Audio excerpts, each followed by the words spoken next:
Okay, so this is continuing with my prone downwinding journey here in Oman. My quest for doing long downwinders on a prone board.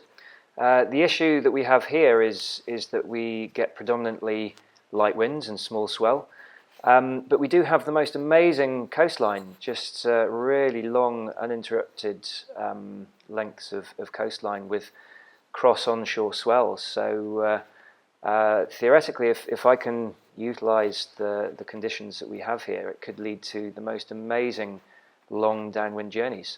And I've been doing that with winging and with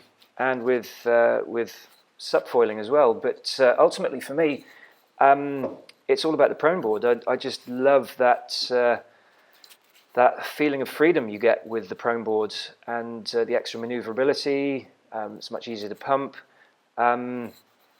So yeah, I've been really working hard at trying to figure out how to do that with the right equipment. And then FoilDrive came along, and that was an absolute game changer. I've used FoilDrive for light wind winging and subfoiling and sub downwinding, and it's incredible how easy it makes to get up onto the foil in all of those instances. And I just thought, well, why the hell not give it a go on a prone board and see what happens? Just pushing the boundaries, testing to see what it can help with. And as you can see from the video, it works. You know, it was a shock to me that I could get up onto foil with this board, which is you know, such a negative volume. It's 43 litres, about half my body weight in its volume. Yeah, the experience, I've learned a hell of a lot from it. So I'll just try and talk you through as best I can what I've learned and what I've found out and my thoughts on it all. So taking off, I'll show you a little video clip now. Starting with such a small board, it's obviously really important to time using FoilDrive with a push from a decent bump. The objective is, in fact, it's essential to get the board planing, to get the board to the, you know, skimming across the surface of the water. Once that's started, you can then pop up and then, you know, ollie up onto the foil. But there's absolutely no point in trying to pop up until the board is literally on the plane, skimming across the surface of the water. And with such a low volume board, that was really difficult to do because, well, FoilDrive is designed to be used with a big floaty board, like a subfoil board, and as such, it doesn't need a hell of a lot of power in order to get the board skimming across the top of the water.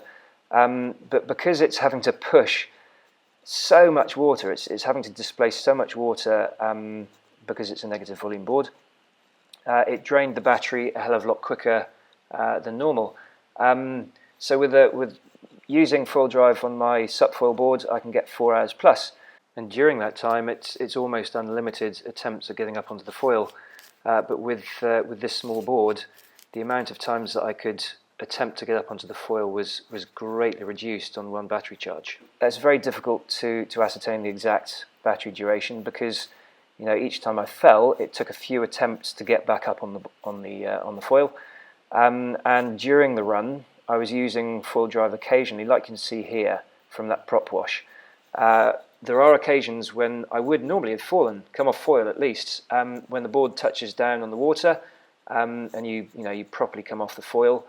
But by using FoilDrive at those moments, you can then, as the board touches the water, you can pull the trigger, get a boost from FoilDrive, which increases your speed, so you're now again skimming just across the top of the water, and it's dead easy to pop back up onto the foil. So as well as the 2 times that I fell properly, there would have been at least 5 or 6 other times where I would have come off foil, but managed to save it very easily from using FoilDrive. And that was a real unexpected added bonus. I mean, I can't tell you how useful that feature is. So yeah, it just goes to show you don't know what's possible until you try. So the setup that I'm using is a Sonova 5.3 foil board, 21 inches wide and 43 litres. I'm 82 kilograms. The foil I'm using here is a Kajira 1440 and a 13-inch KD Maui rear stab. The 1440 is an awesome foil for downwinding. It's got low stall speed and really easy to pump, so it's very forgiving of mistakes, really easy to keep going. It's got amazing glide, really good glide, and for a foil of its size, it's actually really quite manoeuvrable, although the KD Maui tail really helps with manoeuvrability. So here in the video right now, you can see from the prop wash, I've the board hit the water a few times actually, but I've been able to keep my speed going and keep the boards just above the water by using FoilDrive, and then just popped back up and carried on without stopping. Now you'll notice from the video that I've mounted the controller battery box on the front of the board.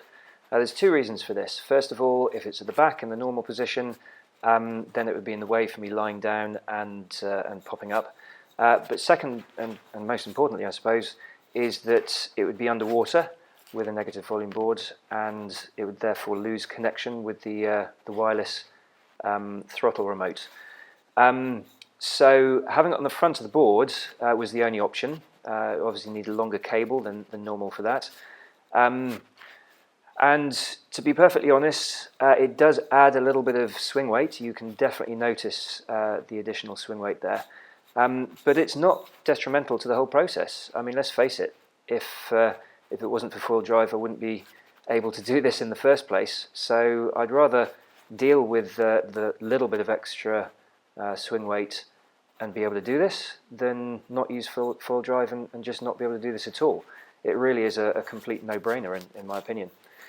So in terms of board design for use with FoilDrive for prone downwinding, I was thinking to increase the volume as much as possible, but as it's been pointed out to me, this is going to make the board really, really thick, possibly out of proportion with the rest of the design, and could theoretically make the whole board really unstable as well. But I'm definitely thinking a little bit shorter, so around about 4.8, possibly as low as 4.6. Definitely a bit wider, so rather than 21, going up to 23, possibly 24 inches wide.